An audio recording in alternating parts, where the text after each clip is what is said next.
कतली हो, भविष्य के कतली हो। कोई खून करना, किसी का जान मारना ही नहीं होता है। उसके भविष्य के साथ, उसके करियर के साथ अगर कोई हत्या उसकी करता है करियर की, वह भी उसी जुल्म में आता है।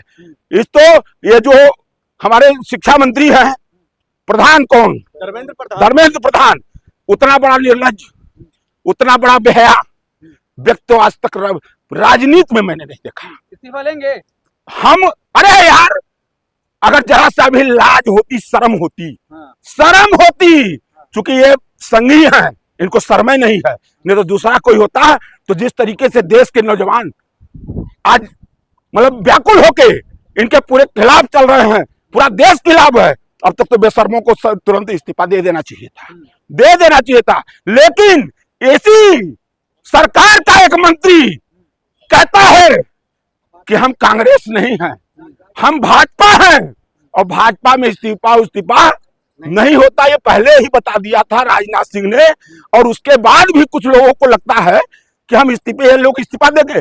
ये इस्तीफा, इनसे इस्तीफा नहीं लेने की जरूरत है।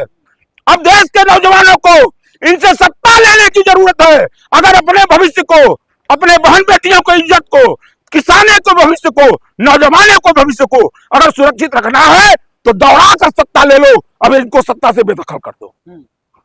अरे गलती मान रहे, करे दोबारा नहीं होगा, सेना की जिम्मेदारी मिल गई है, पेपर लेकर जाएगी वो। अच्छा एक चीज बताइए कि आप सारे लोग यहाँ विद्वत पत्रकार हैं, और आप लोगों के भी कंधों पर इस देश की बड़ी जिम्मेदारी है।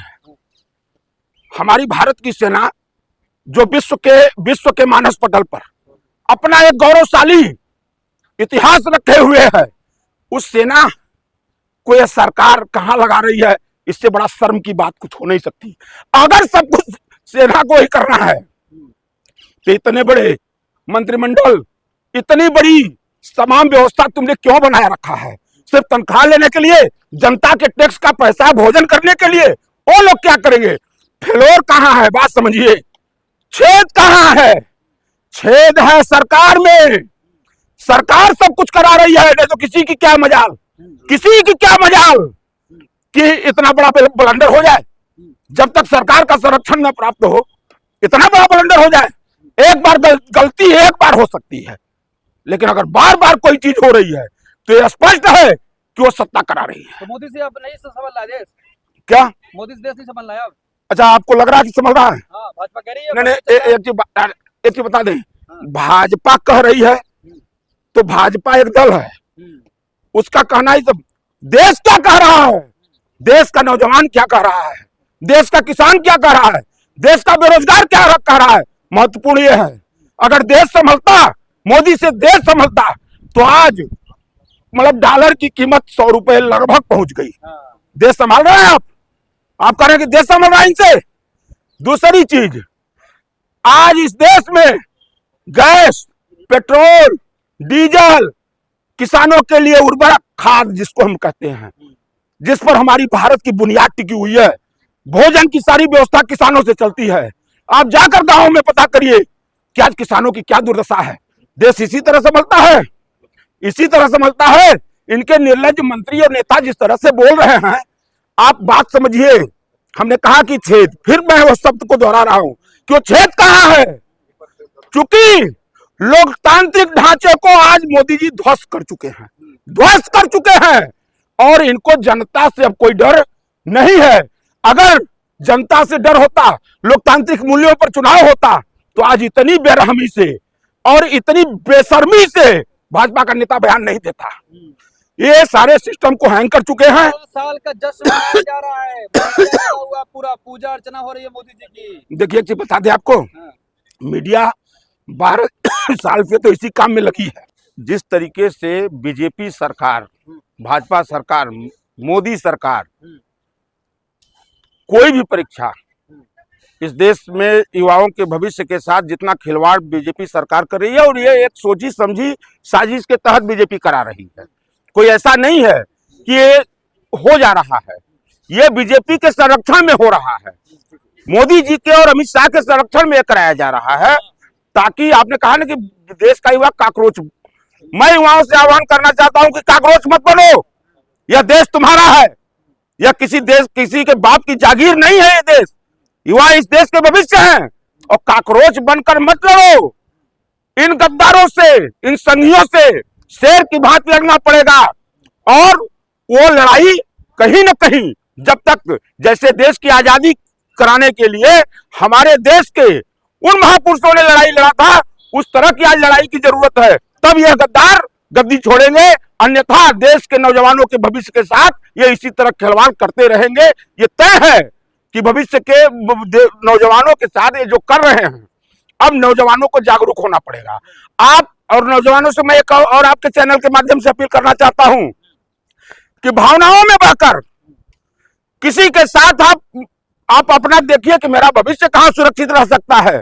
कौन वह व्यक्ति है जो इस देश में भाजपा और अमित शाह और नरेंद्र मोदी के खिलाफ लड़ सकता है, आप उसके समर्थन में आइए। और कौन सा ऐसा दल, देखिए मैं किसी उसका नहीं कर रहा हूं, आपको सोचना पड़ेगा लोकतंत्र में कि लोकतंत्र का असली प्रहरी कौन है, लोकतंत्र का असली रक्षक कौन है, जो लड़ाई लड़ रहा है और युवाओं के भविष्य के साथ वो गंभीर है। आज जरूरत उसकी है। सरकार ने एक डेट दे दी है, गलती हुई है मान ली है, तो अब प्रदर्शन क्यों कर रही है कांग्रेस पार्टी पूरे देश में उतरकर? देखिए जी, बता दें कौन सा डेट दे दी है? 21 तारीख। नहीं, आप लगातार परीक्षा को आप मतलब एक दो नहीं, कई परीक्षाएं लीक हो रही हैं, कैंसिल हो रही हैं, और आप डेट देकर सोच रहे हो कि बच्चों को आप बहला फुसला सकते हो, तो ऐसा नहीं है। और प्रदर्शन जिस पैमाने पर होना चाहिए अभी नहीं हो रहा है। अब तक तो इस देश के नौजवानों को सड़कों पर उतर जाना चाहिए था, जिलेवार, क्योंकि नौजवानों के भविष्य का मामला है, जिलेवार। और मैं आह्वान करना चाहता हूं आपके चैनल के माध्यम से कि नौजवानों, अगर खून है और अपने भविष्य की चिंता है तो रील देखने में अपने समय को नष्ट मत करो। अपने भविष्य के प्रति, अपने जिम्मेदारी के प्रति जागरूक बनो और सरकार के खिलाफ लड़ना सीखो। लड़ना पड़ेगा। आप साथ नहीं है कांग्रेस जनता पार्टी के? देखिए, कांग्रेस जनता पार्टी है क्या है, वो कौन है?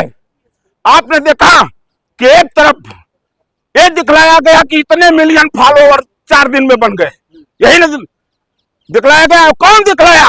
और जब जमीन पर उतरना हुआ, जंतर मंतर पे दिखाई पड़ना पड़ा कांग्रेस पार्टी को, तो हैसियत पूरे देश ने देखा। 200 लोग, 150 लोग, वो कौन लोग हैं? प्लांटेड लोग थे। वो प्लांटेड लोग हैं, वो देश के युवाओं को गुमराह करना चाहते हैं, वो भाजपा द्वारा संचालित लोग हैं। लेकिन वो तो कह रहे भाई हम गुमराह नहीं कर रहे, लेकिन जो देश के जो स्थिति है, सिस्टम है, उसको हम खराब नहीं होने। अच्छा, ये विदेश में बैठे थे, विदेश में वो लोग बैठे हुए थे, और देश के सिस्टम को एक बयान जब आया, एक बयान आया, उस बयान को मुद्दा उन्होंने बनाया। आज देश का सिस्टम 12 साल से नरेंद्र मोदी खराब कर रहा है। कहां थे आप? क्यों नहीं बोले? कोई जरूरी है कि बस एक मुद्दा मिल गया, काकरोच शब्द मिल गया, उस पर राजनीति की रोटी सेकने लगे? आप 12 साल से तमाम मुद्दों पर नोटबंदी हुई, हजारों किसान सालों यहीं बैठे रह गए, मर गए, तब कहा ये लोग थे? देश के ये लोग कहां थे? एकदम नहीं गुनाह है। और देश के युवाओं की आवाज सबको उठाना चाहिए। देश के युवाओं के कंधों पर इस देश का भविष्य है, लेकिन वह आवाज सही होनी चाहिए, सही तरीके से होनी चाहिए।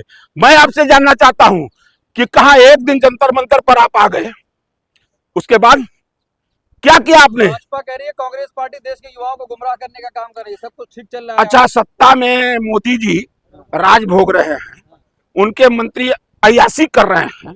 देखिए, मैं शब्द बहुत जिम्मेदारी से बोल रहा हूं, मौज काट रहे हैं और गुमराह हम कर रहे हैं। अरे निर्लज्ज भाजपाई, गुमराह तो तुम कर रहे हो, गुमराह ही नहीं, बच्चों भविष्य के साथ बच्चों के तुम मतलब इतना बड़ा छलावा कर रहे हो, उनके भविष्य का कत्ल कर रहे हो।